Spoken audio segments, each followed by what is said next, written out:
Hello everyone, कैसे हैं आप सब? Hope all are doing well and great. So start करते हैं अब हमारे नेक्स्ट चैप्टर को, नेक्स्ट यूनिट को, unit number 10। This is the market structure and the barrier to the entry. ये एग्जाम के अंदर ना मोस्ट ऑफ क्वेश्चन रिपीट हुआ है कि किस तरीके से बैरियर है, कौन कौन से बैरियर है जो एग्जिस्टिंग फर्म क्या करती है, यूज करती है। देखिए कि क्या प्रीवियस ईयर क्वेश्चन है, जल्दी से देखिए। जहां पर देखिए characteristics of the perfect competition, जो कि आज इसी चैप्टर के अंदर हम डिस्कस करेंगे कि हाँ परफेक्ट कंपटीशन की जो मार्केट होती है ना, उसके गुण क्या होते हैं, कि price under the perfect competition कैसे डिटरमाइन करते हैं। अच्छा, वैसे ये आगे चैप्टर आएगा, मैं आपको बता देती हूँ। जो हम ब्लॉक नंबर 4 करने जा रहे हैं ना, जो ब्लॉक नंबर 4 है आपके, इसके अंदर आपके 4 चैप्टर है। यूनिट नंबर 10, 11, 12, ये आपके सारे के सारे चैप्टर एक दूसरे से इंटरलिंक्ड है। जो मैं आज समझाऊंगी ना, वो बड़े ध्यान से समझना है, क्योंकि इन दोनों चैप्टर के अंदर ना आपकी जो स्ट्रक्चर है ना, 4 पार्ट से बाइफरगेट की गई है। और इस पार्ट के अंदर यूनिट नंबर 11 के अंदर ना हम क्या डिस्कस करेंगे, प्राइस को डिटरमाइन करेंगे कब कब, आपके परफेक्ट कंपटीशन में एंड प्योर मोनोपोली के अंदर। ठीक है, जो नेक्स्ट चैप्टर होने वाला है वो ओलिगोपोली और मोनोपोलिस्टिक के अंदर है। ठीक है, और जो 13 चैप्टर है आपकी प्राइसिंग स्ट्रेटेजी। ये सारे के सारे चैप्टर में से हर बार कोई ना कोई क्वेश्चन आया है, सो बड़े ध्यान से समझेंगे। ठीक है, आपको क्लासिफाई करना है मार्केट स्ट्रक्चर को किसके बेसिस पे, बेस्ड ऑन देयर कैरेक्टरिस्टिक्स के बेसिस पे, आज वो भी कर लेंगे। ठीक है, कौन कौन से फैक्टर्स है जो कि डिटरमाइन करेंगे नेचर ऑफ द कंपटीशन, किस तरीके से हमारा कंपटीशन डिटरमाइन होता है।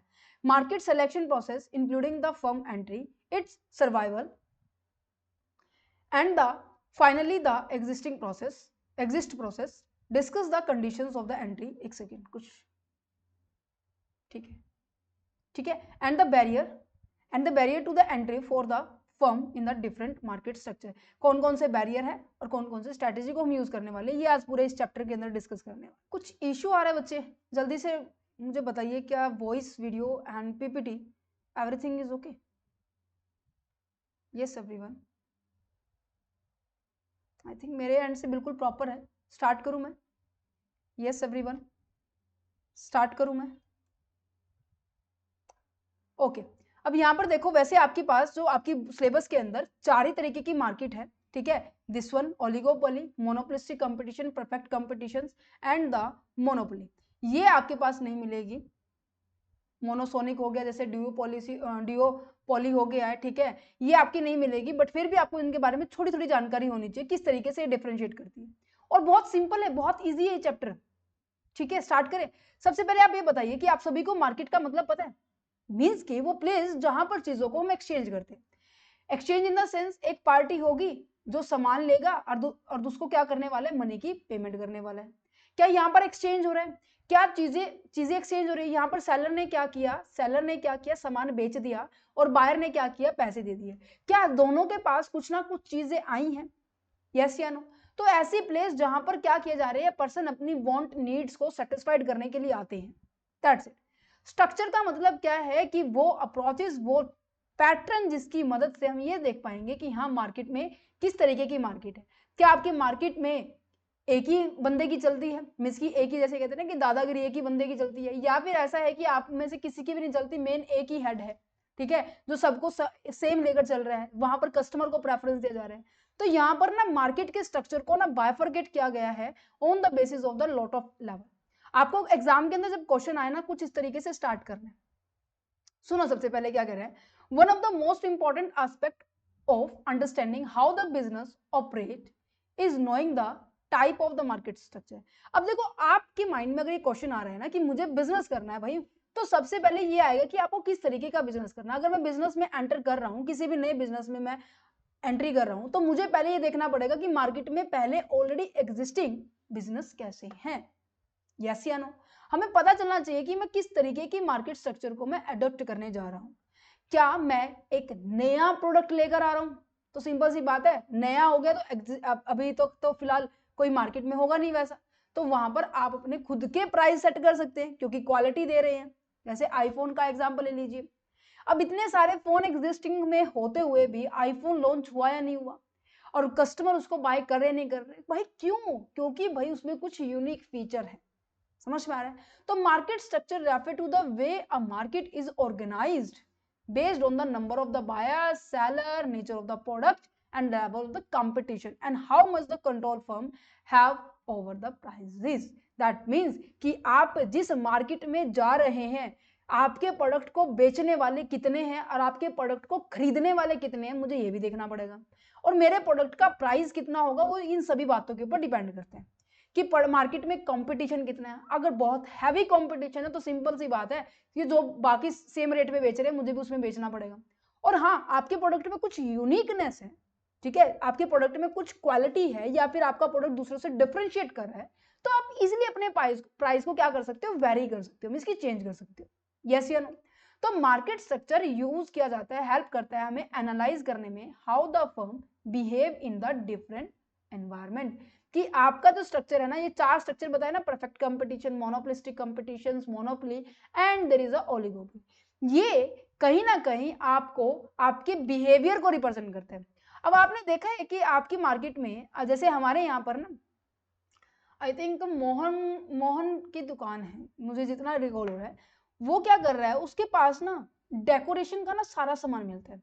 अगर पूरे शहर में कहीं पर ना मिले ना, तो इनके पास जाओ, वो हर सामान उसके पास मिले। तो वो क्या कर रहा है, उसकी मार्केट में क्या है, पावर है या नहीं है, बहुत ज्यादा पावर है। कहते हैं अच्छा, वो अपने हिसाब से प्राइस चार्ज कर सकता है, नहीं कर सकता, क्योंकि कस्टमर उसके पास एट द एंड, ये कहते हैं ना कि जैसे RBI is the last resort of the other banks, कि अगर पैसा ना अरेंज हो ना तो सारे के सारे बैंक आरबीआई के पास जाते हैं। तो इस तरीके से अगर कस्टमर को अगर कोई सामान ना मिले ना, तो सारे सारे के जितने भी डेकोरेशन का सामान है, ठीक है, वो किसके पास जाते हैं, मोहन जी के पास जाते हैं। ठीक है, तो यहां पर मोहन जी के पास जाना, दैट मीन्स इसकी मार्केट में क्या है, पावर है। समझ में आ रहा है? अगर आप सिंपली अपनी बिजनेस को ऑपरेट करना चाह रहे हैं, वेजिटेबल का बिजनेस करना चाह रहे हैं, फ्रूट्स का बिजनेस करना चाह रहे हैं, गारमेंट का बिजनेस करना चाह रहे हैं, दैट मीन्स जरूरी है कि आप अपने कंपटीटर को देखो और उसके हिसाब से क्या करें, सामान को सेल आउट करें। यस या नो? समझ में आया या नहीं आया? तो यहाँ पर हमें अंडरस्टैंड करना होगा why the some firm can charge the high price, और क्यों दूसरी फर्म हाई प्रॉफिट अर्न करती है। ये रीजन है, वो रीजन अभी आगे हम डिस्कस करेंगे। ठीक है, मार्केट का मतलब समझ में आ गया, जहां पर गुड्स एंड सर्विसेज को एक्सचेंज किया जाता है और बायर क्या करता है, पेमेंट करता है।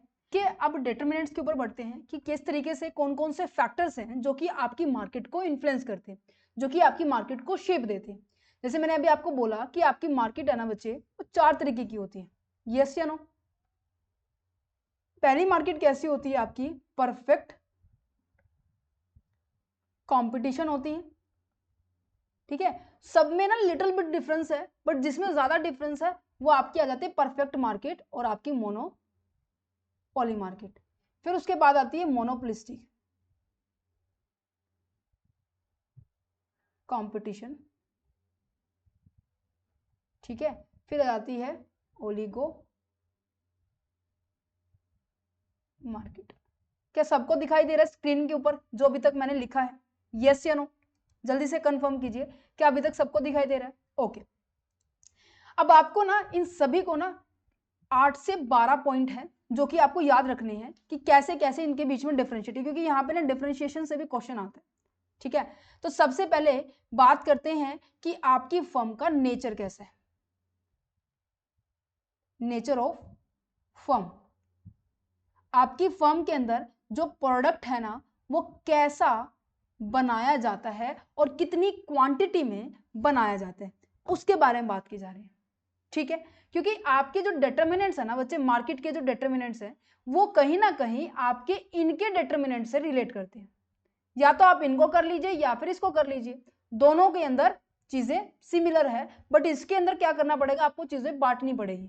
ठीक है, जैसे मैंने इसमें बांटी हुई है ना, तो पहले इनका मतलब समझ लेते हैं, फिर हम इस पॉइंट पे आएंगे। ठीक है, परफेक्ट कंपटीशन का मतलब होता है बच्चे जहां पर जो सामान को बनाने वाला होता है ना, वो लार्ज क्वांटिटी में बनाता है और वो सेम नेचर की आइटम को बनाते हैं। ऐसा जैसे कि एग्जांपल, जैसे एक फार्मर हो गया, फार्मर क्या करता है, सामान जब बनाता है वो सेम नेचर की आइटम बनाता है। जैसे कि मैंने बोला, मैंने अपने खेत के अंदर गन्ना उगाया है, तो गन्ना क्या होगा, सारे गन्ने होंगे वो, या समझ पा रहे हैं? अच्छा, मैंने बोला कि मेरे खेत के अंदर मैंने अनियंस उगाए हैं, तो सभी के सभी अनियंस ही होंगे या नहीं होंगे? मीन्स कि सेम नेचर की वैरायटीज को आप प्रोड्यूस कर रही हैं। ठीक है, अब देखो यहाँ पर खेत में काम करने वाले कितने लोग होंगे, बहुत सारे फार्मर्स हैं, है या नहीं? तो यहाँ पर बेचने वाले, यहाँ पर जो सेलर है वो भी क्या होते हैं, लार्ज क्वांटिटी के अंदर होते हैं, और जो बायर होते हैं, खरीदार जिसे हम कहते हैं, वो भी क्या होते हैं, लार्ज क्वांटिटी में होते हैं। बट मोनोपोली में ऐसा नहीं होता। मोनोपोली में होता है जो सेलर होते हैं ना, वो आपका एक ही होता है। जैसे कि इसके अंदर एग्जांपल ले सकते हैं एयरलाइंस का, ठीक है, या फिर मैं एग्जांपल ले सकती हूँ जैसे कि रेलवे डिपार्टमेंट का, या फिर इलेक्ट्रिसिटी का।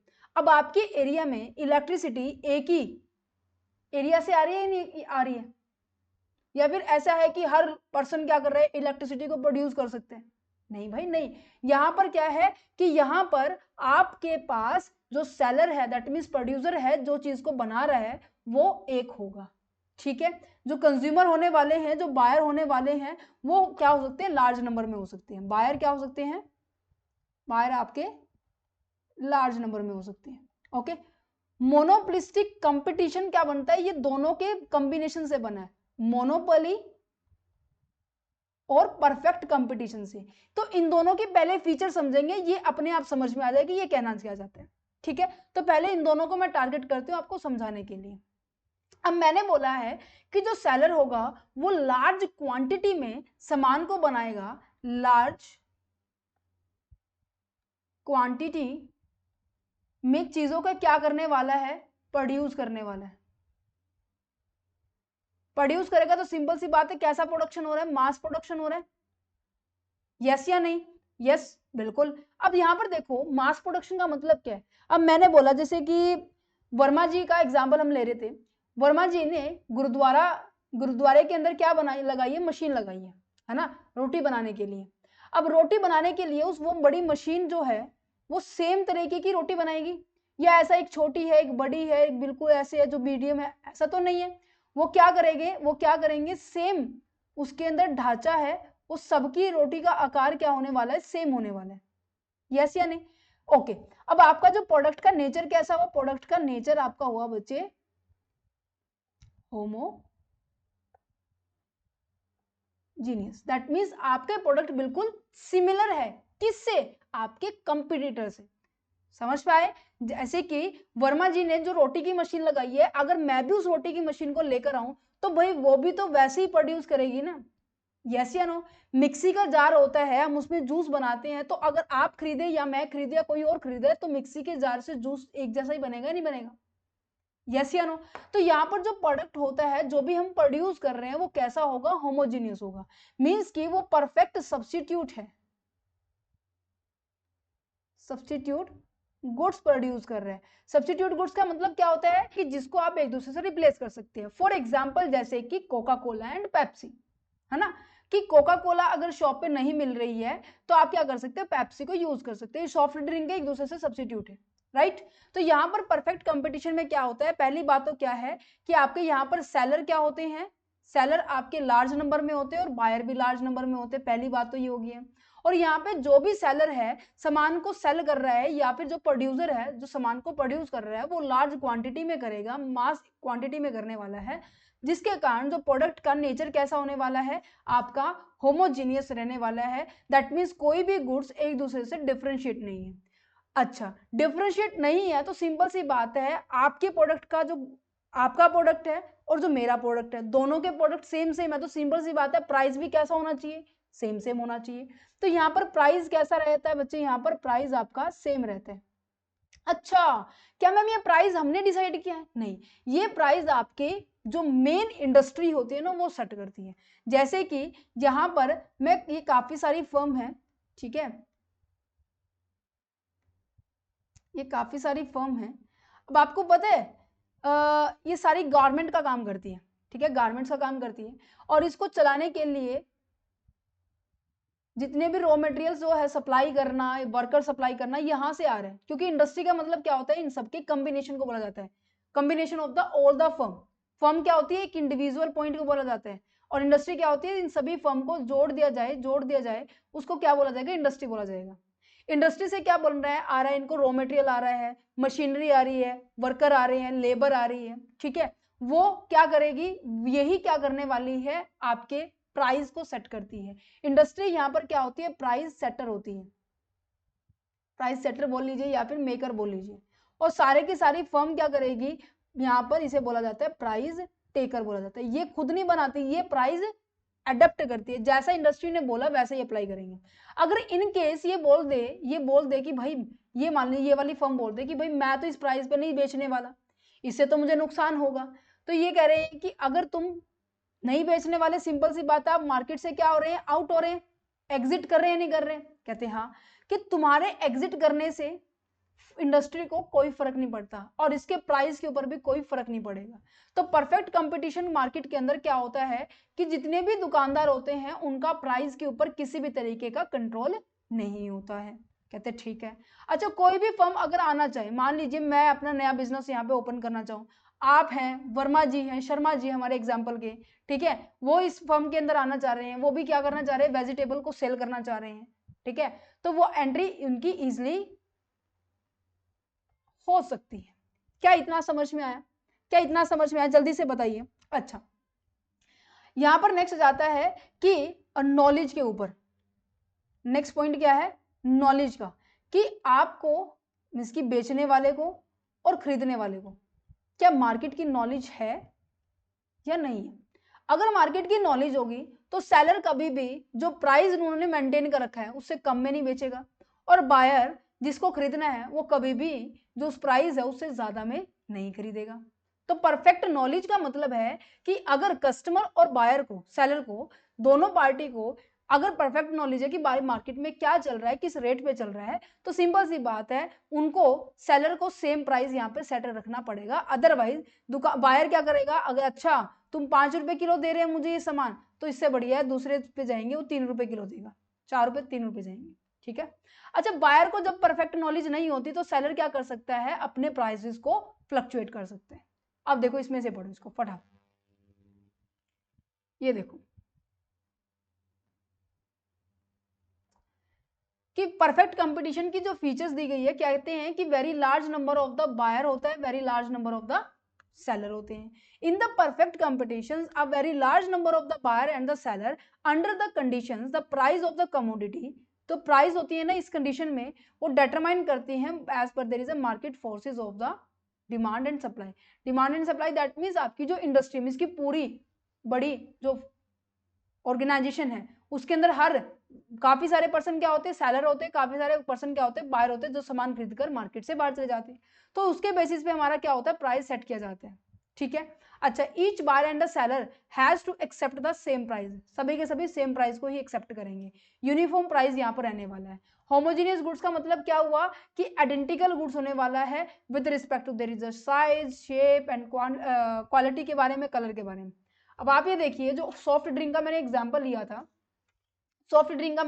लिया था, उसमें क्या था कि जो कोका कोला है वो भी 20 रुपीज की दे रही है, साइज उसका वही है ना, 200 ml थे, ठीक है। पेप्सी है वो भी 200 ml पहले देती थी, अब नहीं देती, ठीक है। जो ड्यू है वो भी क्या कर रही है, मरिंडा है या फिर कोई भी अदर जितनी भी आइटम्स हैं वो क्या कर रही है, सॉफ्ट ड्रिंक के अंदर सबका 20 रुपए में 200 ml है, ठीक है। कंपटीशन अपनी अपनी सेल को इंक्रीज करने के लिए उन्होंने क्या किया, 200 ml की बजाय उन्होंने 400 ml किया। क्या सबने कर दिया? पेप्सी ने किया, ड्यू ने किया, कोका कोला ने, आई थिंक उन्होंने भी किया हुआ है, मेरे को इतना कंफर्म तो नहीं है, पर ड्यू और पेप्सी का कंफर्म है क्योंकि मैंने इस वीडियो लेक्चर से पहले मैं एडवर्टाइजमेंट में देख रही थी, तब मेरे को यहाँ पे एग्जाम्पल मेरे दिमाग में है। समझ पा रहे हैं? तो ये सेम नेचर के सबकी सॉफ्ट ड्रिंक ही है, ठीक है। यहाँ पर क्या है, जो भी बायर हैं, जो भी सॉरी सेलर हैं, हर एक सेलर क्या कर सकते हैं, इजिली एंटर कर सकते हैं, इजिली एग्जिट कर सकते हैं।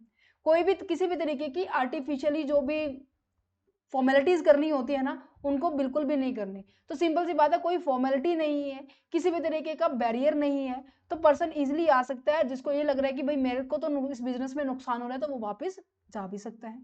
अच्छा, जिसके कारण आप इसमें ये इंश्योर किया जाता है कि आप एबनॉर्मल प्रॉफिट नहीं कमा सकते। ऐसा क्यों? सुनो ध्यान से, मैंने बोला आप इजिली एंट्री क्या कर सकते हो, इजिली एग्जिट कर सकते हो। अब यहाँ पर देखो, फॉर एग्जाम्पल मान लीजिए पहले 2 ही सप्लायर थे, 2 ही दुकानदार आपकी कॉलोनी में, वो सामान क्या कर रहे हैं, हर बार क्या कर रहे हैं, 50 रुपए किलो ही सेल कर रहे हैं आपको। कहते हैं अच्छा 50 रुपए किलो, जो कोई भी सामान है वो 50 से नीचे नहीं दे रहे हैं।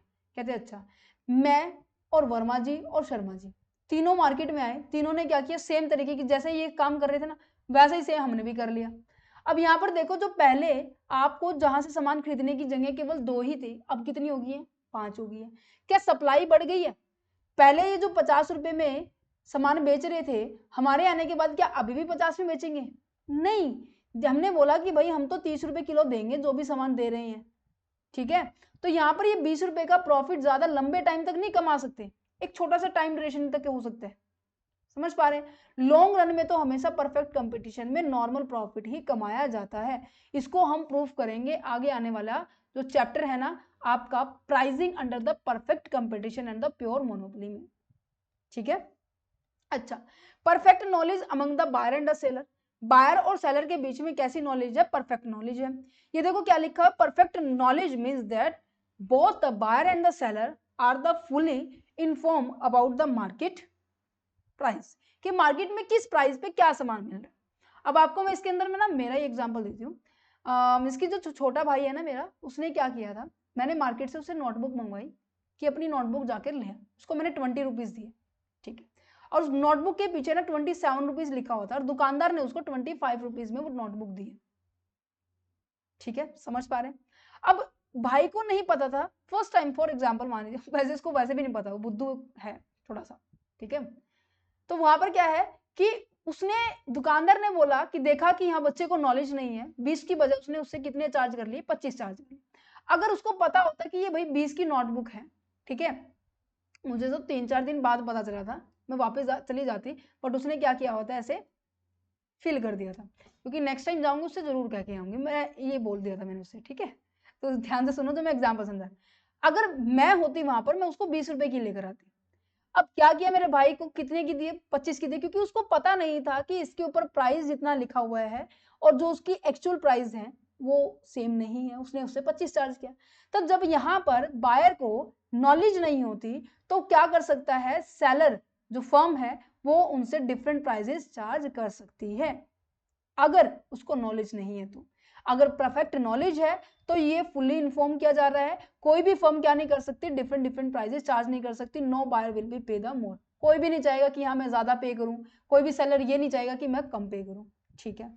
Perfect mobility of the factor of the production का मतलब ये है कि जो भी आप फैक्टर को यूज कर रहे हैं, फैक्टर का मतलब क्या होता है, क्या प्रोडक्शन वाला चैप्टर सभी को याद है, जिसके अंदर हमने ये देखा था कि हमारे पास ना दो तरीके के फैक्टर होते हैं, एक तो फिक्स फैक्टर होते हैं, एक वेरिएबल फैक्टर होते हैं। मींस कि फैक्टर दैट मींस कि जो भी आप इनपुट को यूज कर रहे हैं किस लिए, किसी पर्टिकुलर आउटपुट को प्रोड्यूस करने के लिए, कहते हैं ठीक है।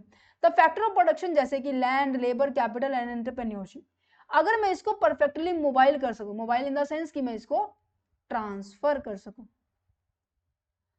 तो चीजें क्या होने वाली, स्मूथली होने वाली। मेरा बिजनेस मान लीजिए, मेरा बिजनेस यहाँ पे इंडिया के अंदर है, मेरा बिजनेस यहाँ पे यूके के अंदर है, मेरा बिजनेस मान लीजिए यहाँ पर कनाडा के अंदर है, ठीक है। अब जो सोर्सेज मेरे पास यहाँ हैं, ठीक है, यहाँ पर नहीं है, तो मैंने सोचा चलिए अभी यहाँ पे यूज नहीं हो रहे तो मैं इसको यहाँ ट्रांसफर कर देती हूँ, क्या मेरी लागत कम आई? हाँ। अब लागत कम आई है, ठीक है, बिल्कुल भी नहीं आए, तो तभी तो मैं प्राइस यहाँ पे सेम रखूंगी, क्योंकि परफेक्ट कंपटीशन में बच्चे याद रखना कि आपका जो प्राइस है वो सेम ही रहता है।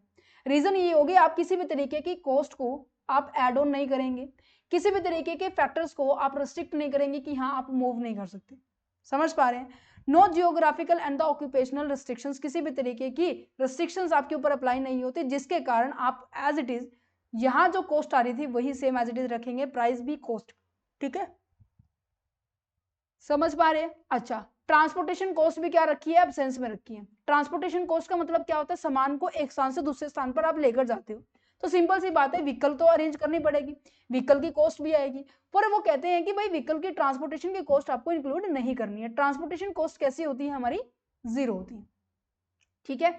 आपकी सेलिंग कॉस्ट का मतलब होता है कि आप अपने इस गुड्स को सेल करने के लिए क्या एफर्ट्स लगा रहे हैं, जैसे कि आपने एडवर्टाइजमेंट को यूज किया, आपने प्रमोशन किया है डिफरेंट डिफरेंट वे से, पर्सनल सेलिंग की है, डिजिटली मार्केटिंग की है, आपने जैसे भी किया, आप उसकी कॉस्ट को ना आप अपने प्रोडक्ट में यूज नहीं करने वाले, क्योंकि बोला गया है क्योंकि एडवर्टाइजमेंट करने के जरूरत कब पड़ती है, जब अपने प्रोडक्ट को आप दूसरों से क्या करना चाह रहे हो, डिफरेंशिएट करना चाह रहे हो। पर हमारे यहाँ पे परफेक्ट मार्केट में तो कैसा प्रोडक्ट है भाई, सेम प्रोडक्ट है।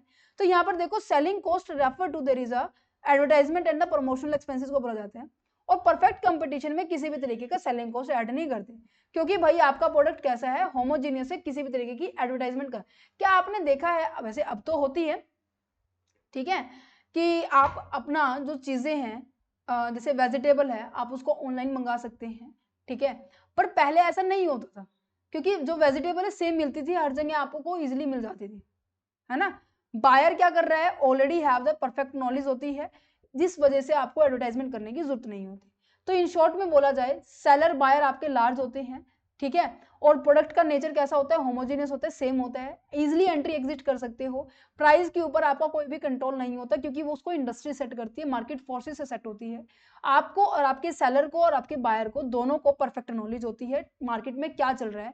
Transportation cost and the selling cost बिल्कुल जीरो रहने वाली है, आप अपने रिसोर्सेज को इजिली मूव कर सकते हैं। क्या आपको ये बिल्कुल परफेक्टली समझ में आ गया, यस या नो। मैं आपको पहले ही बता रही हूँ ये कॉन्सेप्ट आपका यहाँ पर चैप्टर नंबर 11 में भी है। फिर मत कहना कि मैम आपने इसका मीनिंग क्यों नहीं समझा, क्योंकि मैं अभी इसको डिटेल में समझा रही हूँ, ठीक है। अच्छा, अब यहाँ पर आ जाइए, मोनोपोली के अंदर क्या होता है कि जो आपके जो सेलर होते हैं ना, सेलर क्या होते हैं, बिल्कुल फ्यू होते हैं, ठीक है। फ्यू नहीं कहेंगे, सेलर आपके 1-2 सेलर ऐसे होते हैं, ठीक है। ऐसा क्यों, क्योंकि इनके पास, इन वाले पर्सन के पास देखो, परफेक्ट कंपटीशन में तो कोई भी बंदा आ रहा था जा रहा था, मतलब इतना कोई रेस्ट्रिक्शंस नहीं था। बट यहाँ पर तो क्या है, बहुत ज्यादा रेस्ट्रिक्शंस है, बैरियर है, मीन्स कि कोई भी पर्सन एज ए सिंपली यहाँ पर एंटर नहीं कर सकते, बहुत ज्यादा लेवल को फॉर्मेलिटीज को गवर्नमेंट की परमिशन की रिक्वायरमेंट होगी, तब जाके आप कहीं ना कहीं इसमें प्रोडक्ट में एंट्री कर सकते हैं। समझ में आ गया, समझ में आ गया। अच्छा, आपका जो प्रोडक्ट है वो क्या रहने वाला है, डिफरेंस होने वाला है। क्या आपको हर दुकान पे इलेक्ट्रिसिटी की सप्लाई मिल जाएगी, नहीं मिलने वाली। क्या आपको वाटर की सप्लाई हर एरिया से मिल जाएगी, नहीं मिलने वाली। रेलवे डिपार्टमेंट है उसको मिल जाएगी। तो कहने का मतलब है, आपकी जो फीचर्स हैं, आपकी जो प्रोवाइड कर रहे हो, ठीक है। जैसे मान लीजिए हमारे एग्जाम्पल के अंदर वर्मा जी है, वर्मा जी अपनी मार्केट में ना एक ही ऐसा बंदा है, ठीक है, वर्मा जी। अगर किसी भी दुकान पर कोई भी आइटम है, जैसे मान लीजिए डिजाइन जो डेकोरेशन का आइटम्स होती है ना, अगर कहीं पर नहीं मिल रही है ना, तो वर्मा जी के पास आ जाइए, वो आपको यहाँ पर अरेंज करके दे देंगे, क्योंकि इनके पास वो वैरायटी अवेलेबल होती है, वो भी लार्ज क्वांटिटी में।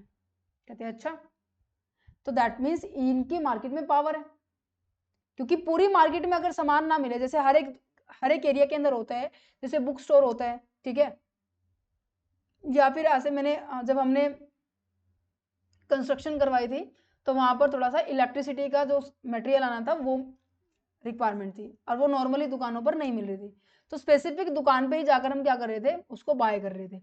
तो यहाँ पर क्या है, सेम इस तरीके से, दैट मीन्स उसकी पूरी मार्केट में पावर है कि अगर किसी के पास सामान नहीं मिले, तो वही उसके पास जाएंगे और हम उससे सामान खरीदेंगे। अब उसको भी पता है कि भाई पूरी मार्केट में सामान नहीं मिलेगा, क्या वो अपने हिसाब से प्राइस को सेट करेगा, तो हाँ, बिल्कुल करेगा। आपका प्रोडक्ट दूसरों से डिफरेंशिएट है, कहते हाँ, प्रोडक्ट भी डिफरेंशिएट है, होमोजीनियस नहीं है, डिफरेंट है भाई मेरा प्रोडक्ट, तो मैं प्राइस भी क्या करने वाला हूँ, मेरे हिसाब से चार्ज करने वाला हूँ। तो प्राइस के ऊपर इसका फुल्ली कंट्रोल होता है, वो अपने हिसाब से क्या कर सकता है, प्राइस को सेट कर सकते हैं। यहाँ पर मार्केट में आप इजिली एंट्री एग्जिट नहीं कर सकते हैं, समझ पा रहे हैं। यहाँ पर मार्केट में परफेक्ट नॉलेज नहीं होती कि भाई ये सामान बन रहा है तो कैसे बन रहा है। मोनोपोली होने का मतलब क्या है कि भाई आपके पास नॉलेज है, ठीक है। जैसे आपको एक और एग्जांपल दूं, तो जैसे कोका कोला ने अभी तक मार्केट में मोनोपोली इस तरीके से क्रिएट की हुई है, उसने ये नहीं बताया कि वो अपनी जो ड्रिंक है, जो सॉफ्ट ड्रिंक है, वो किस तरीके से मैन्युफैक्चर कर रहा है। जैसे हर एक ऑर्गेनाइजेशन को, हर एक कंपनी को फूडिंग सेक्शन के अंदर वो किस तरीके से सामान बना रही है, वो प्रोसेस को क्या करना पड़ता है, सबमिट करना पड़ता है, ठीक है।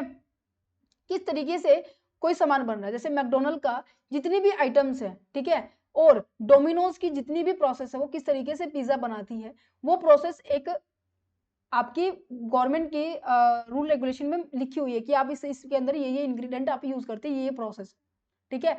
20 साल के बाद दैट मीन्स आपने उस चीज का पेटेंट लिया हुआ है। समझ पा रहे हैं, समझ पा रहे हैं। मोनोपोली के अंदर ये कह रहे हैं कि आपने, कोका कोला ने अभी तक डिस्कस नहीं की है कि वो किस तरीके से अपने मटेरियल को बनाता है, तो यहाँ पर यही चीजें आ जाती है मोनोपोली के अंदर। ये चैप्टर के अंदर आगे आगे आएगा, ये मोनोपोली का कॉन्सेप्ट यहाँ पर नहीं है, इस चैप्टर के अंदर बस परफेक्ट कंपटीशन है, ठीक है। अब इसको पढ़ो जल्दी से कि मार्केट की कंडीशंस, मार्केट के डिटर्मिनेंट्स क्या है, कि क्या नंबर ऑफ सेलर बायर आ गया समझ में। जितने ज्यादा नंबर ऑफ सेलर होंगे उतना कंपटीशन क्या होगा, हाई लेवल पे होगा। जो जितने कम सेलर होंगे उतना कंपटीशन क्या होगा, लो होगा। अगर एक सेलर है उसे मोनोपोली कहते हैं, अगर काफी सारे सेलर है उसे परफेक्ट कंपटीशन कहते हैं। ओलिगोपोली डुओपोली का मतलब, ओलिगोपोली का मतलब होता है कि फ्यू, मींस कि आप काउंट कर सकते हैं जिनको आप इजीली। तो यहाँ पे सेम इस तरीके से बायर भी होते हैं। नेचर ऑफ कमोडिटी का मतलब क्या है कि आपके पर्टिकुलर प्रोडक्ट का प्राइसिंग क्या होने वाला है, आपके प्रोडक्ट की नेचर बताते हैं कि आपका प्रोडक्ट क्या है, होमोजीनियस नेचर का है या फिर आपका डिफरेंशिएट करते हैं। ठीक है, होमोजीनियस का नेचर का होगा तो आपको जरूरी है कि आपको अपने सेम प्राइस यहाँ पे चार्ज करने पड़ेंगे। अगर आपका प्रोडक्ट लिटिल बिट डिफरेंस करता है, ठीक है, जैसे बर्बन का बिस्किट है और आपका नॉर्मल कोई भी बिस्किट ले लीजिए 5 रुपीज वाला, उसके और उसके में बहुत दिन रात का फर्क है।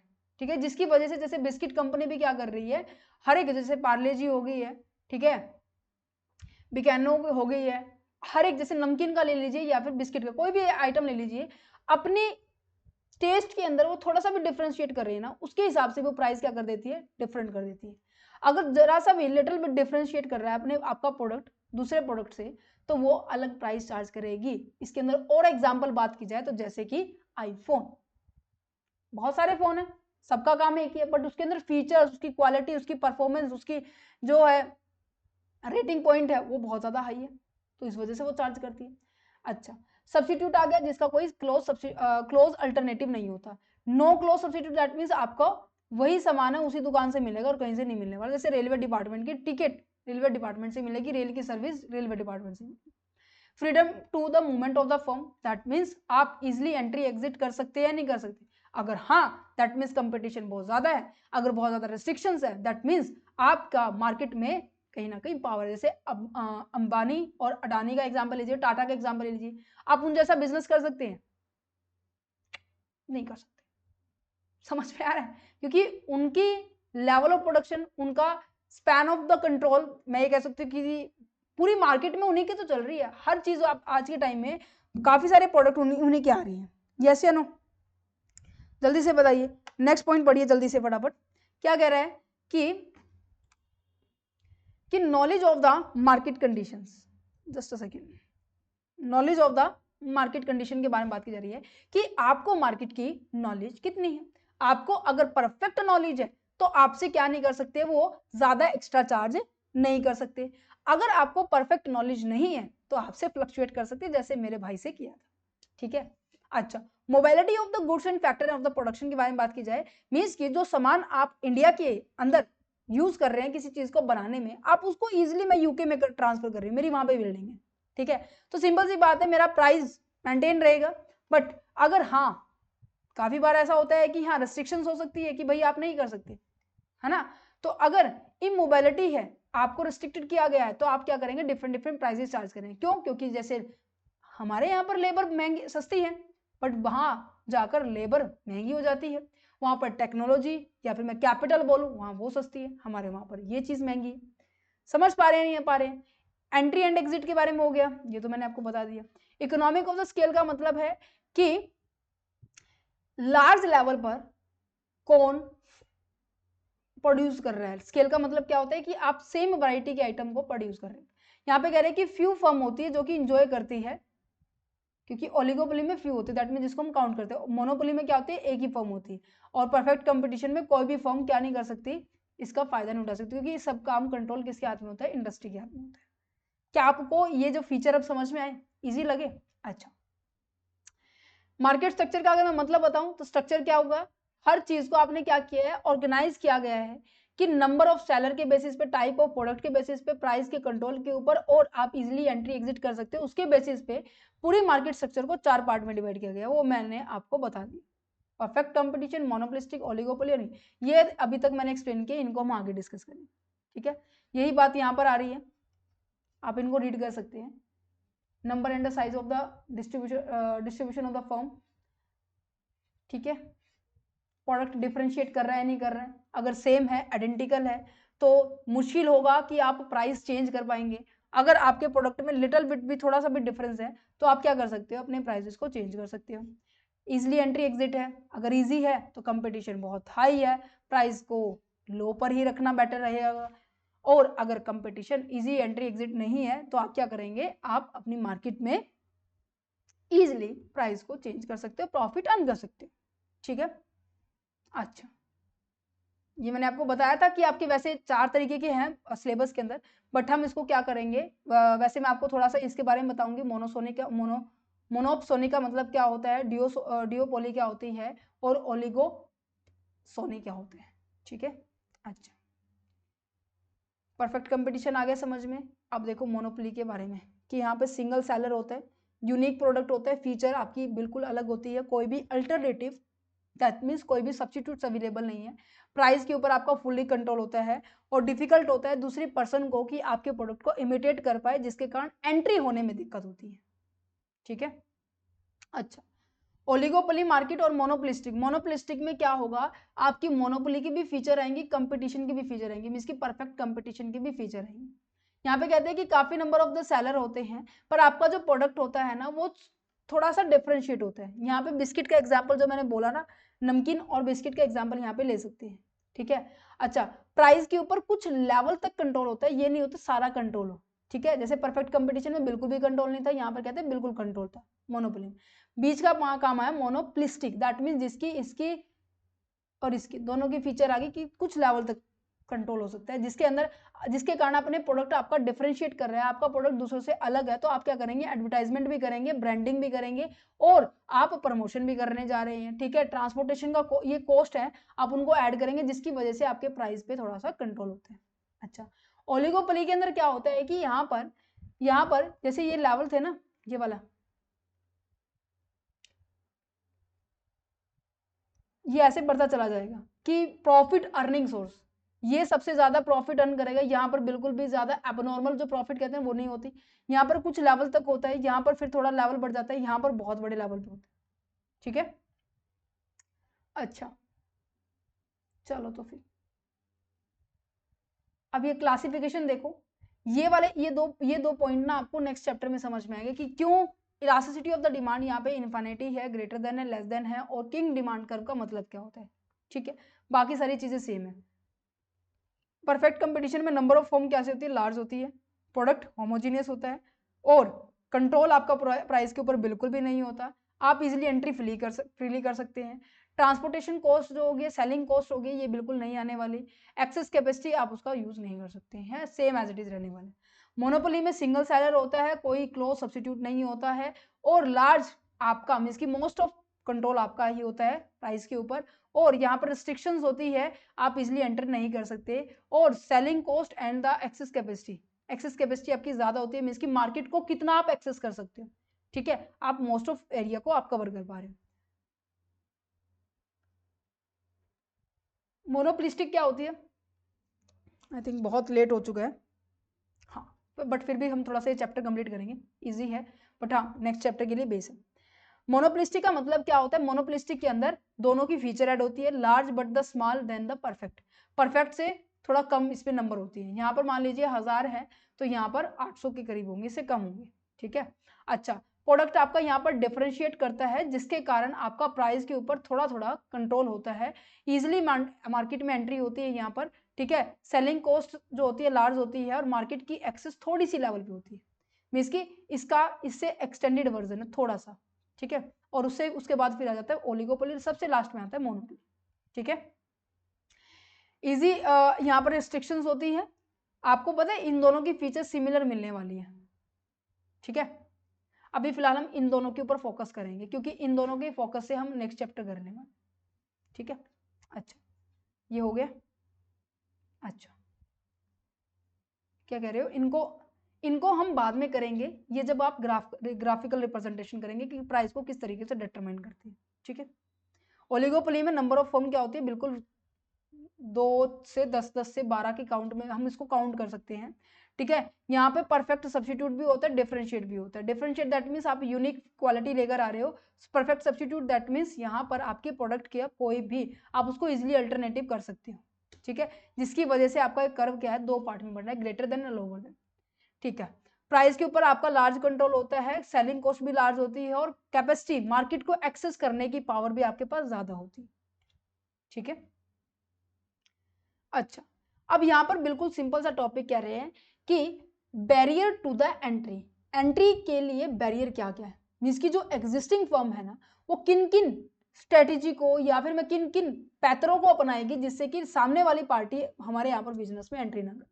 क्योंकि बैरियर का मतलब क्या है कि आप क्या कर रहे हैं बच्चे, ऑब्स्टेकल क्रिएट कर रहे हैं, परेशानी क्रिएट कर रहे हैं, that make it difficulty for the new firm, नए फर्म को दिक्कत हो टू एंटर या फर्म के अंदर, मार्केट के अंदर एंटर करने के लिए।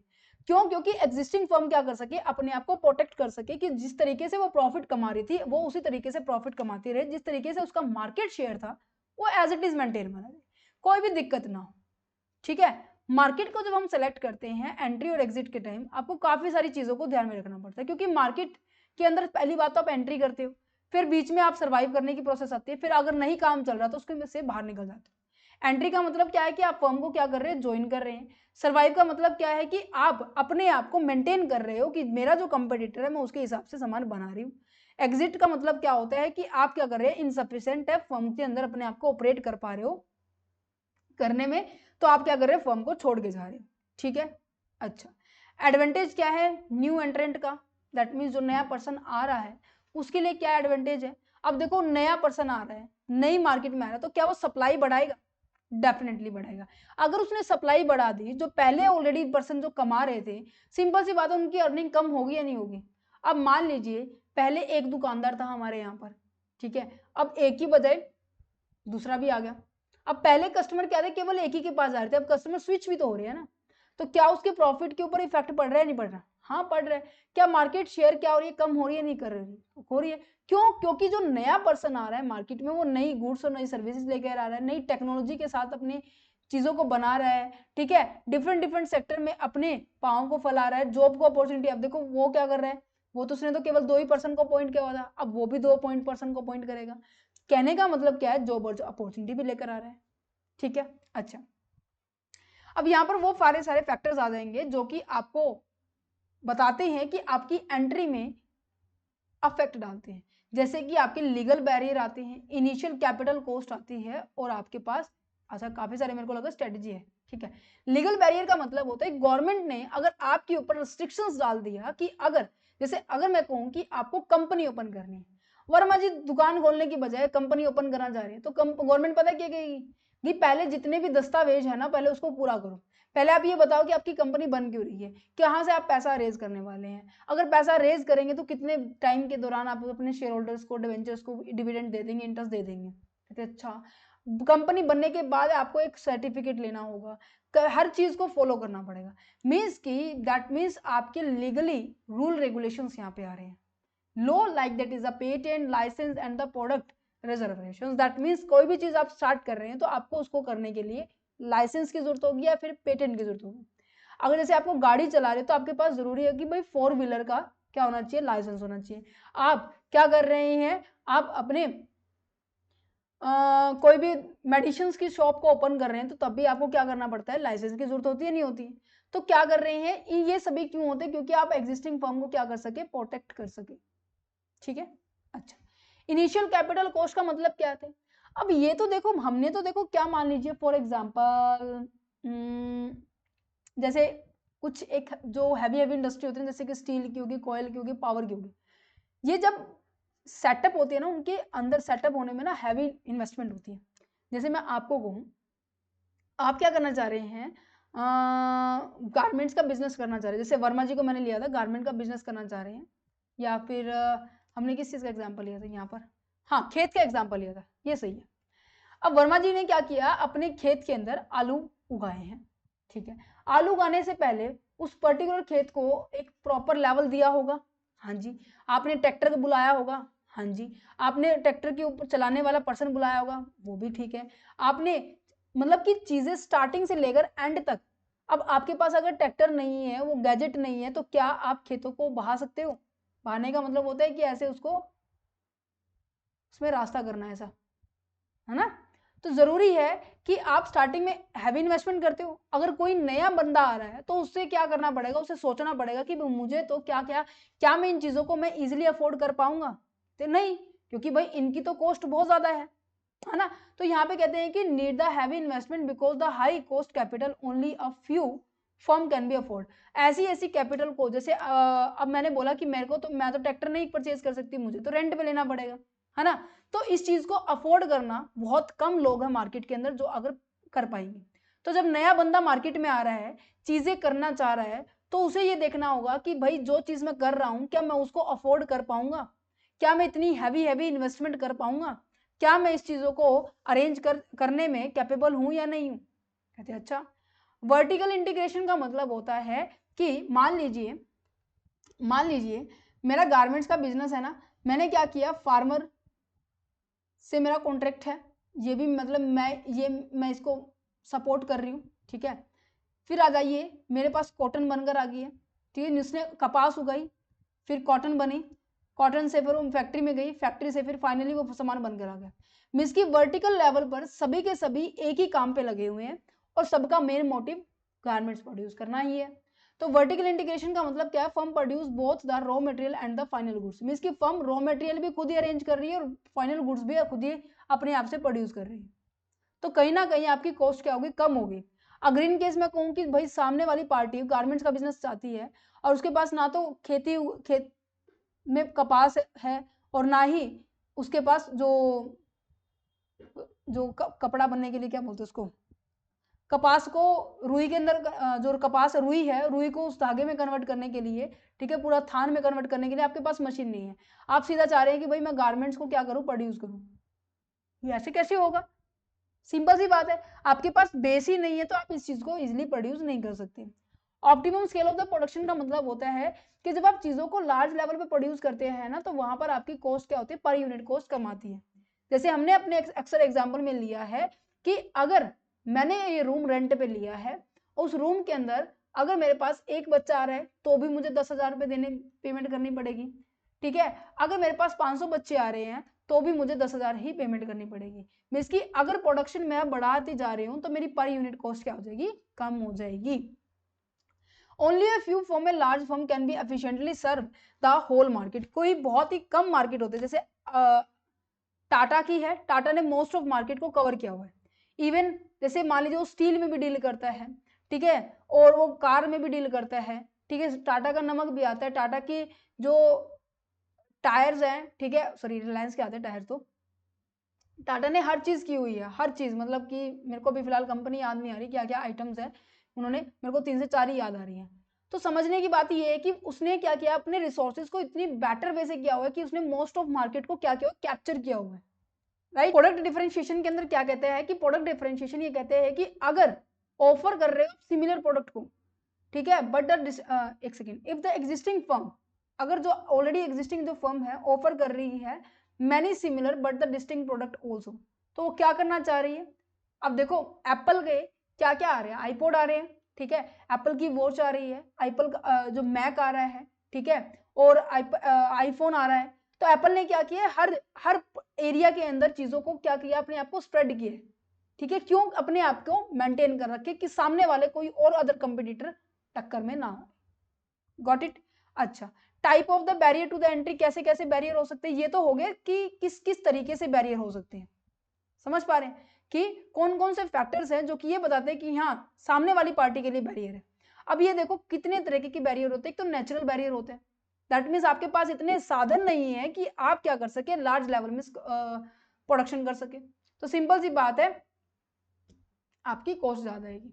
इसके अंदर मान लीजिए वर्मा जी है, वर्मा जी का जूस का कॉर्नर है और उसके पास क्या है, छोटा जार है, ठीक है, मिक्सी का ये छोटा जार है, इसमें केवल 1 से 1.5 गिलास जूस बनता है। और एकदम से क्या हो गया, 5 बंदे आ गए और पांचों ने कहा कि हाँ जी हमें तो जूस बनाकर दे दीजिए। अब वो क्या करे, 5 बार मशीन को चलाएगा, 5 बार चीजों को उसमें डालेगा निकालेगा, डालेगा निकालेगा, तो क्या हो रहा है कि क्या वो एफिशिएंटली काम कर पा रहे हैं, नहीं कर पा रहे हैं। तो इकोनॉमिक ऑफ द स्केल का मतलब क्या है कि आप सेम क्वालिटी की नेचर की आइटम को आप एक बारी में ही बहुत ज्यादा लार्ज लेवल पे कर रहे हैं, और वो तभी होगा जब आपके पास रिसोर्सेज, अगर इनके पास बड़ा जार होता, बड़ी मिक्सी होती, तो क्या वो इजिली उस चीज को ऑपरेट कर पाते हैं, हाँ। तो लार्ज फर्म ही क्या कर सकती है, लोअर कॉस्ट के ऊपर सामानों को प्रोड्यूस कर सकती है। छोटी फर्म के लिए कॉम्पिटेंट नहीं है, वो क्षमता नहीं है भाई उसके अंदर, ठीक है। अच्छा, लीगल बैरियर का मतलब क्या होता है, लीगल बैरियर का मतलब होता है गवर्नमेंट्स की रूल रेगुलेशन जो आपके ऊपर अप्लाई की जाती है। स्ट्रेटेजिक बैरियर का मतलब होता है, स्ट्रेटेजिक बैरियर होती है जो एग्जिस्टिंग फर्म है ना, वो क्या कर रही है, खुद प्लान कर रही है कि भाई सामने वाले को ना एंट्री नहीं देनी, अगर एंट्री दे दी तो हमारा नुकसान हो जाएगा बेफालतू में, समझ पा रहे हैं? मीन्स कि आप इंटेंशनली कोई चीज प्लान कर रहे हैं, देन उसको एग्जीक्यूट करने की, प्रोसेस करने की बारे में बात की जाए। तो स्ट्रेटेजिक बैरियर का मतलब क्या है? Create the intentionally by the existing firm to stop the new competitor. कौन कौन सी हो सकती है? कि भाई आपका प्राइस है ना, इतना लो कर दो, इतना लो कर दो, जैसे कि जियो ने किया था। याद है आपको? जियो ने फ्री डाटा दिया था यूज करने का। जियो ने बोला था अनलिमिटेड कॉल आप कर सकते हो, बस 500 रुपए का फोन खरीदना था, जियो की सिम आपको मिल जाएगी, दैट्स इट। और काफी सालों तक ये चलता रहा था। जियो ने क्या किया था? पूरी मार्केट को हिला दिया था। ये स्ट्रैटेजी अपनाई थी कि हाँ, सामने वाले को मैं टक्कर दे रहा हूँ। यस या नो? अब जियो रिलायंस का क्या हो चुका है? बैचअप हो चुका है। Got it? तो मींस कि आप इस तरीके से फर्म के अंदर अपने प्राइस को सेट कर रहे हैं कि आप अपने प्रॉफिट मैक्सिमाइजेशन लेवल से भी कम, जैसे कि नॉर्मल प्रॉफिट कमाया जा रहा है, अगर मैं 100 रुपए रख रही हूँ तो मैं 10 लाख रुपए कमा रही हूँ, तो मैंने 90 रुपए रख दिया, इसमें 7 लाख रुपए कमा रही हूँ। इट्स ओके, बट कुछ टाइम के बाद और ज्यादा कस्टमर मेरे पास आएंगे। ठीक है, स्ट्रेटेजी ये। दूसरी स्ट्रेटेजी क्या है? कि बिल्डिंग की कैपेसिटी को एक्सेस कर दो भाई। मींस की जो कैपेसिटी आपकी थी, मैंने कहा कि मैं केवल 1 लाख टन सालाना मार्केट में सामान को सप्लाई कर रही हूँ, पर देखा सामने वाले कोई एक और कंपटीटर आ रहा है, मींस की सामने वाले पर्सन आएगा और सप्लाई को बढ़ा देगा। सप्लाई को बढ़ाएगा तो सिंपल सी बात है, लोग उसके सामान की ओर शिफ्ट हो जाएंगे। तो मैंने क्या किया? 1 लाख की बजाय 2 लाख टन कर दिया। मींस की जो एक्स्ट्रा प्रोडक्शन कैपेसिटी थी ना, वो मैंने स्टार्ट कर दी। Form create the extra product capacity to show that the can quickly increasing the output. आप ये दिखाना चाह रहे हो कि भाई मैं कुछ भी कर सकता हूं, मैं 1 लाख की बजाय 4 लाख, 4 लाख की दो, मतलब कितना भी प्रोडक्शन कर रहा हूं। वो दिखाना चाह रहे हैं कि मेरा आउटपुट है ना, मैं इजिली इंक्रीज कर पा रहा हूं। तो सामने वाली पार्टी अपने आप बाहर आ जाएगी मार्केट से। समझ पा रहे हैं? प्रोड्यूसिंग द मल्टीपल प्रोडक्ट का मतलब आता है कि इकोनॉमिक ऑफ द स्कोप का पॉइंट आता है। ऊपर हमने क्या पढ़ा? इकोनॉमिक ऑफ द स्केल पढ़ा है। स्केल का मतलब होता है कि आप सेम वैरायटी के आइटम प्रोड्यूस कर रहे हैं। स्कोप का मतलब होता है कि आप एक टाइम पे डिफरेंट डिफरेंट आइटम्स प्रोड्यूस कर रहे हैं, वैरायटीज दे रहे हैं। जैसे आईफोन का मैंने एग्जांपल दिया, ठीक है। और इसके अंदर शैम्पू का भी एग्जांपल ले सकते हो। शैम्पू क्या है? शीशी में भी आता है, शैशे में भी आता है, ठीक है। और छोटा भी आता है, बड़ा भी आता है, 10 ml, 100 ml, 200 ml, 500 ml और फिर 1 किलो का भी आता है। तो यहाँ पर आप अपने वैरायटीज को चेंज कर रहे हैं, ठीक है। आपकी प्रोडक्ट के अंदर वैरायटीज आ रही है कि आप छोटा लेना तो छोटा ले सकते हो, बड़ा लेना तो बड़ा ले सकते हो। अगर आईफोन का एग्जांपल दिया जाए, एप्पल क्या ले लिया जाए, वो आईफोन भी लेकर आ रही है, मैक भी लेकर आ रही है, मैक मिनी भी लेकर आ रही है, आईफोन प्रो भी लेकर आ रही है, मैक्स भी लेकर आ रही है, ईयरपॉड भी है, वॉच भी है, बहुत सारी चीजें हैं। Producing the many related products together, reducing the cost and the better the entry. समझ पा रहे हैं? समझ पा रहे हैं? अच्छा, न्यू प्रोडक्ट डेवलपमेंट, आपने कोई नया प्रोडक्ट डेवलपमेंट कर दिया। भाई मार्केट में आने से पहले आप ये दिखाना चाह रहे हो कि हमारा प्रोडक्ट आ चुका है। जैसे आईफोन 17 आया है, तो दूसरे जो मार्केट में है, ठीक है, वो कहीं ना कहीं लो पड़ते जा रहे हैं। अब वो क्या कोई नया प्रोडक्ट लेकर आएंगे? तो मीन्स की जो फर्म क्या कर रही है? लॉन्च कर रही है substitute product for there is own items to fill the market gap. Means की कि जो अभी फिलहाल मार्केट में गैप है ना, उसको फिल किया जा रहा है। जैसे कि मैं इसके अंदर ना एक और एग्जांपल दिया जाए, कौन सी थी वो शॉप? डेटोल का था। पहले डेटोल जर्नल आता था, नॉर्मल आता था ग्रीन कलर में। अब सेंसिटिव स्किन को भी टारगेट किया जा रहा है, ठीक है। और आपकी जो स्किन ड्राई ना रहे, उस चीज को भी, मॉइस्चराइज रहे, उसको भी टारगेट किया जा रहा है। तो मिस की जो मार्केट में गैप था ना, मिस की डेटोल ने अभी तक क्या किया है? डेटोल पहले जर्नल ही था, अब क्या है? वेराइटीज लेकर आ रहा है।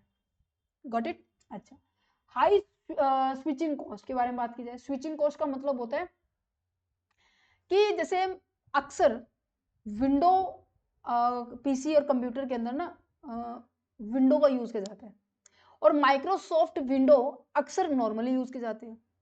और इन सब का फिर कंपनी के साथ क्या हो जाता है? पैचअप हो जाता है कि भाई मेरे इस कंप्यूटर में माइक्रोसॉफ्ट विंडो ही चलेगी, ठीक है। अगर आपका कोई नया सॉफ्टवेयर आ रहा है, आप ये कह रहे हैं कि इसको यूज करो, भाई जरूरी है सबसे पहले क्या करना कि आप उसके साथ कंपैटिबल हो। दैट मीन्स आपका प्रोडक्ट उसके साथ एक साथ मिलकर चल सकता हो। समझ पा रहे हैं?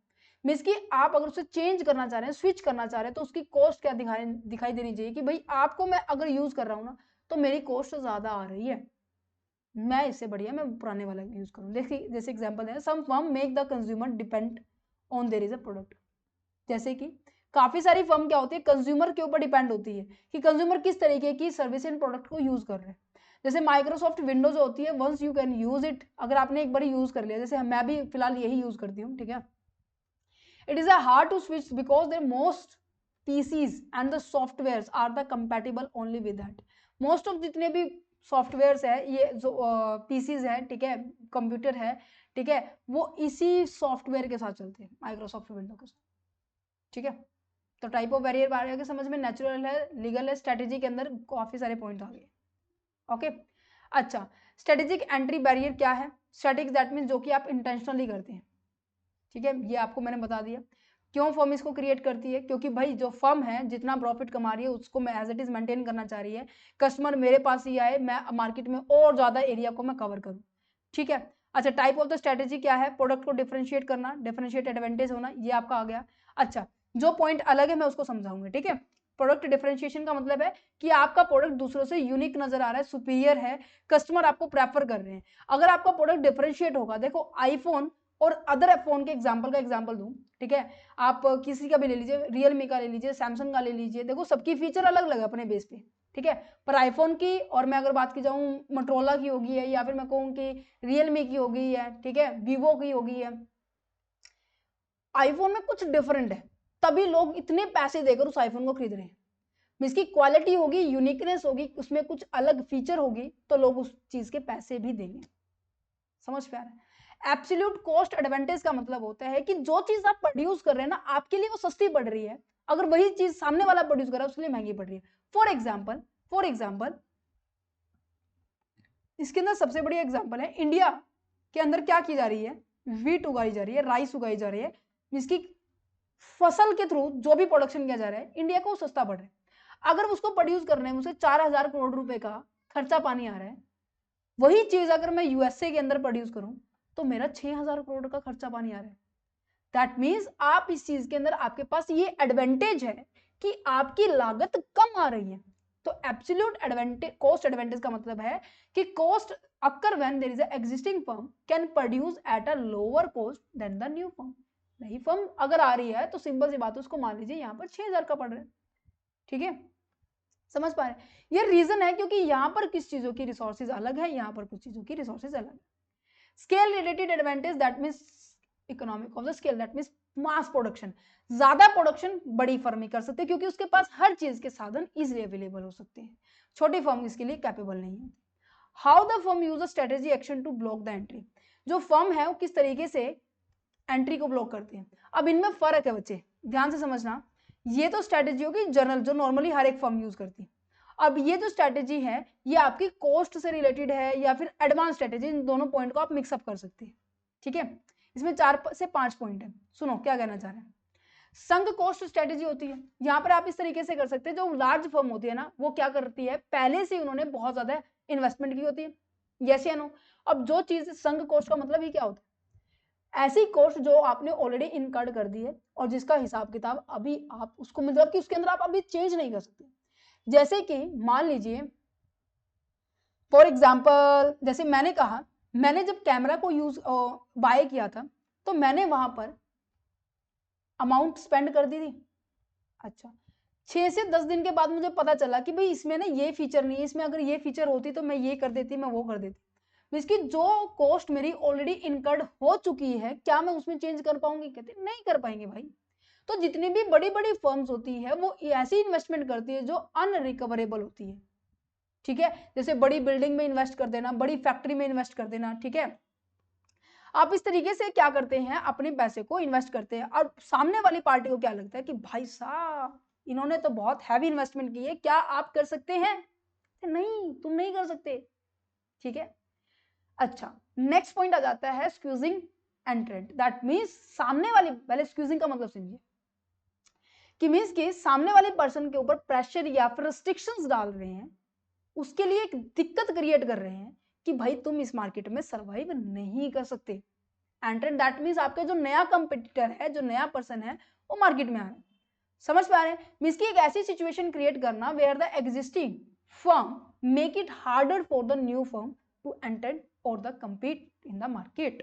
ओके, जैसे कि बढ़िया बढ़िया एडवर्टाइजमेंट कर दो, एक नया ऑफर डिक्लेयर कर दो, सिंपल सी बात है, ऑफर डिक्लेयर किया तो सामने वाली पार्टी क्या हो जाएगी, वीक पड़ जाएगी, समझ में आ रहा है, समझ पा रहे हैं? अच्छा, कोका कोला का एग्जाम्पल लिखा हुआ, कोका कोला ने क्या किया था, प्राइस को रिड्यूस कर दिया था, एडवर्टाइजमेंट बहुत ज्यादा कर दी थी और डिस्काउंट दिया गया था। जैसे आपको पता है कि सेलिब्रिटी से मिलने के लिए बोला जाता है थम्स अप पियो, आप इस फलाना फलाना सेलिब्रिटी से मिल सकते हैं, है ना, आप स्क्रैच करो कूपन को, स्कैन करो कोड को, आपको ये मिल जाएगा। तो आप अपने आप को एडवांस दिखा रहे हैं, ठीक है। Raising the rival score, that means जो आपके सामने वाली पार्टी है, दैट मीन्स कि when a firm take the action that make it more expensive or difficult to compete to the operate, means कि जो सामने वाली पार्टी है ना, राइवल्स, दैट मीन्स जो शत्रु है, जो आपके कंपटीटर है, उनको ये बताओ कि जो आप लेकर आ रहे हो ना वो बहुत महंगा है और हम जो बेच रहे हैं वो सस्ता है। When a firm take the action that make it the more expensive or difficult for its competitor to operate, existing firm deliberately increasing the cost of the doing the business for the new entrant. Got it? चलो ये सारे का सारा हो गया सब, ये सारी की सारी स्ट्रैटेजी थी और ये आपको मैंने बता ही दिया था, ये चैप्टर के अंदर ये प्रीवियस ईयर है और यहाँ पर हो जाता है आपका ये चैप्टर फिनिश बचे, ठीक है। अगर फिर भी कोई डाउट रहता है तो आपको मैं हम्बल रिक्वेस्ट करूंगी कि आने वाले जैसे धीरे धीरे करके हम सभी चीजों को कवर करेंगे। आज हमने परफेक्ट कंपटीशन के बारे में डिटेल डिस्कशन कर लिया, कल हम बात करेंगे कि किस तरीके से यहाँ पर प्राइस की सेटिंग होती है, कैसे हम इसमें प्राइस सेट करते हैं और क्या क्वांटिटी मेरे को क्या करनी चाहिए, प्रोड्यूस करनी चाहिए, क्योंकि हम इन चीजों को मार्केट स्ट्रक्चर को क्यों पढ़ रहे हैं, क्योंकि मुझे ये देखना है कि भाई मैं कोई चीज प्रोड्यूस कर रही हूँ तो मेरी प्रोडक्ट का प्राइस क्या होना चाहिए, मैं कितनी क्वांटिटी प्रोड्यूस करूं, ज्यादा एक्सेस में प्रोड्यूस ना करूं ना ही ज्यादा कम प्रोड्यूस करूं, जिसके कारण ना तो मेरे को ना तो लॉस हो ना फायदा, ठीक है। तो यहाँ पर बैरियर आपको समझ में आ गया, एग्जाम के पॉइंट से वेरी वेरी इंपॉर्टेंट है बच्चे ये वाले पॉइंट बहुत, ठीक है। अच्छा जी, चलो तो मिलते हैं नेक्स्ट पार्ट में, नेक्स्ट चैप्टर जो कि हमारा है price determinations under there is a perfect competition and there is a monopoly. Got it? ठीक है, thank you for watching this video, have a nice day and all the very best. अच्छा हाँ, अगर आपको पीडीएफ लेनी है तो नीचे डिस्क्रिप्शन में टीम का नंबर भी दिया हुआ और पीडीएफ में भी आपको नंबर नजर आ रहा होगा, ठीक है। आप इसके ऊपर भी कांटेक्ट कर सकते हैं, this one is a mail ID और आपको नंबर दिया हुआ है, आप यहाँ पे कांटेक्ट कर सकते हैं। आपसे पर चैप्टर ₹9 चार्ज करेंगे, ठीक है, मैं आपको बता भी रही हूँ, ठीक है। ओके।